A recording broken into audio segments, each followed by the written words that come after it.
Hey everybody, welcome back. If you're new here, I'm Mercury.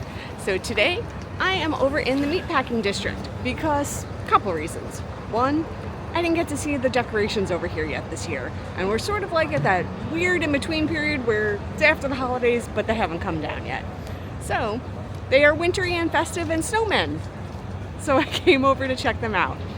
Also, I wanted to check out something that I've never done before, which is kind of interesting when I'm about to say, because of course I've had Starbucks before, but I've never gone to the Starbucks Reserve.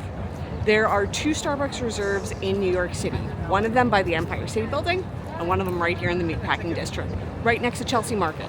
So first we're going to check out these snowmen and the winter decorations, then we're going to go get some coffee. So the Meatpacking District has these geometric snowmen on display over here. And they have this one with a little scarf. There's another one on the other side with cool sunglasses. And the snowman on this side has these really cool sunglasses on them. But these pieces of art are so much fun. So the Meatpacking District is this area on the west side. It goes from about, I'd say, 14th Street, 17th Street, somewhere in those lines, down to about, I want to say 8th. I'll double check that, and there's a lot of cool shops. This area has totally been revitalized. It got its name because it used to be a whole bunch of meat factories. The meat would come, to this area, get butchered, and then get packaged up for, consumers. And there still are a few, but for the most part, it's totally changed. Totally changed. So you can see there's a lot of shops. There's a Gucci store. There's a Sephora right there. There's a lot of restaurants in this area. Chelsea Market's in this area. You can access the High Line over here. So there is a lot over here. Whoa, my hat! It's a breezy day. My hat tried to get away. Oh my word. Okay. Now then. But yeah, there's a lot over here. There's a lot to do. And I feel like this is like an overlooked area. I don't feel like enough people come over here to spend some time. And it's enjoyable.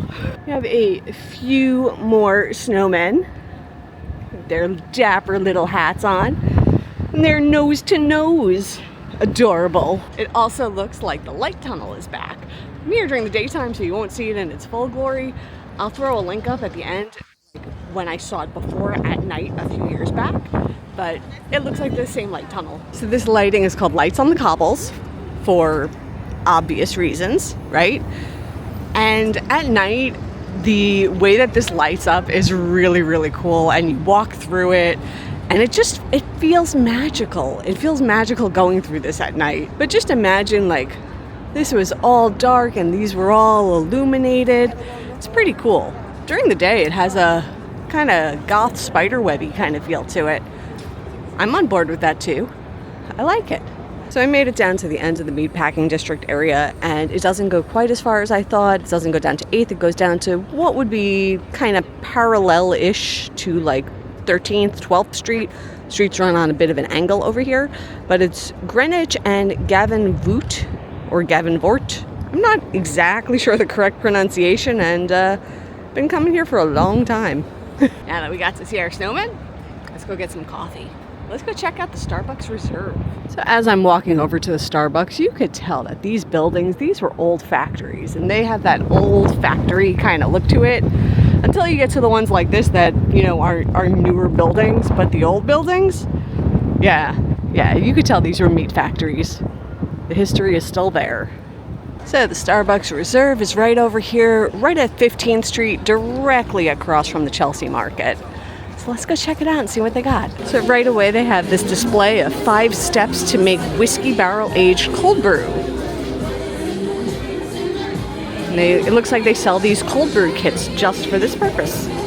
They have a lot of merchandise, both water bottles, different types of coffee, and it looks like they have special blends that are specific not only to the Reserve, but also to New York. They have this New York Roastery micro blend. They also have these 2 Reserve blends over here, one from Uganda, one from Tanzania. There's also this book about different Starbucks Reserve casks. And they have this puzzle. Look at that. Here's another coffee blend from Honduras that's specifically for the Starbucks Reserve. And again, more New York City specific merch. They have the water bottles, they have the coffee cups, they have the espresso cups.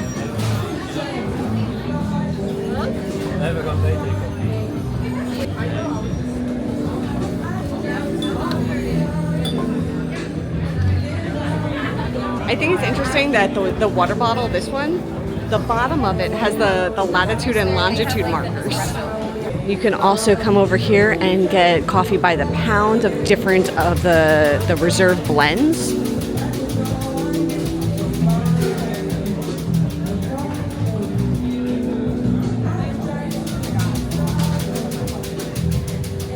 They also have little samples out to smell. Looks like there's two different areas. The upstairs is the Arriviamo bar, and they have coffee-inspired cocktails up there. Then there's the downstairs area. Zoom in.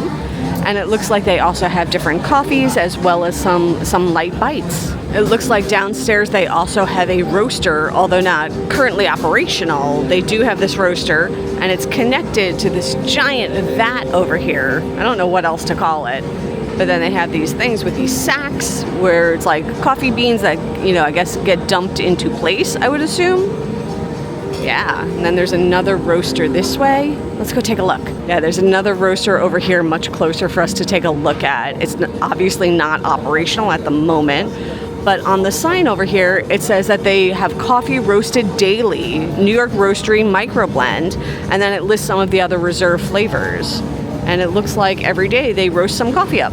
Then over here in the back, they have pizza ovens, because they do also serve pizza in the Starbucks Reserve over here. Interesting. It might be a little early for pizza. I'm still here in the morning, but you can get pizza. Nifty. They have baristas making coffees over here. They had a scan for the menu situation, so I'm gonna take a look, see if there's anything I want.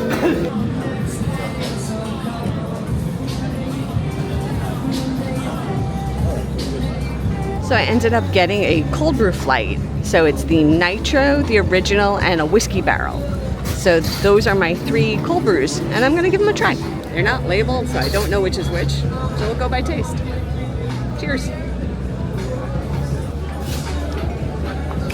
I love how frothy the top of that is. It's nice. That tastes like the nitro to me, which would leave this to theoretically be the whiskey barrel.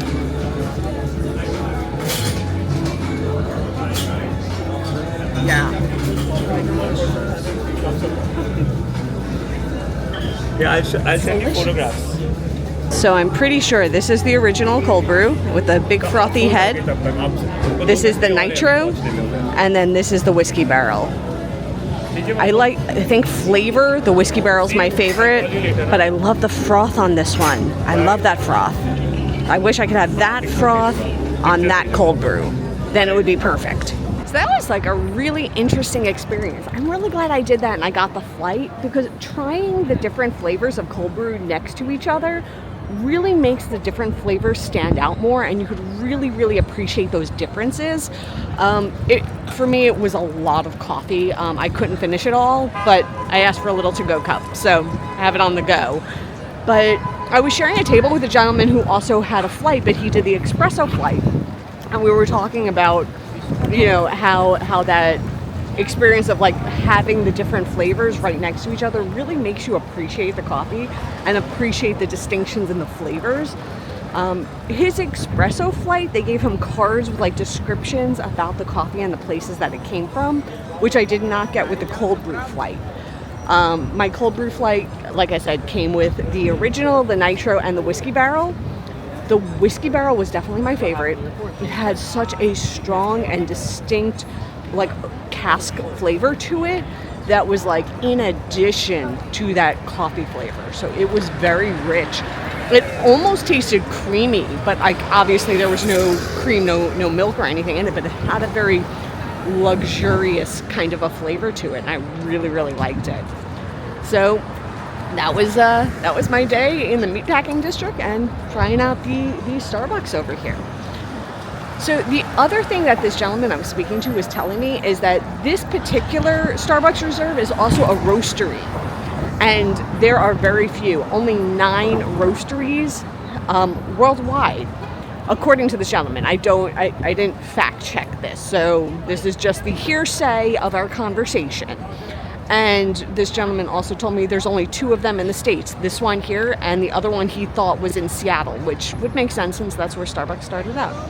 So again, just hearsay of our conversation. So please fact check me. I don't know if that's for sure. That is just what we were talking about. But I guess with that, I am done for the day. I will see you all real soon. And until then, stay inspired by everyone. Take care.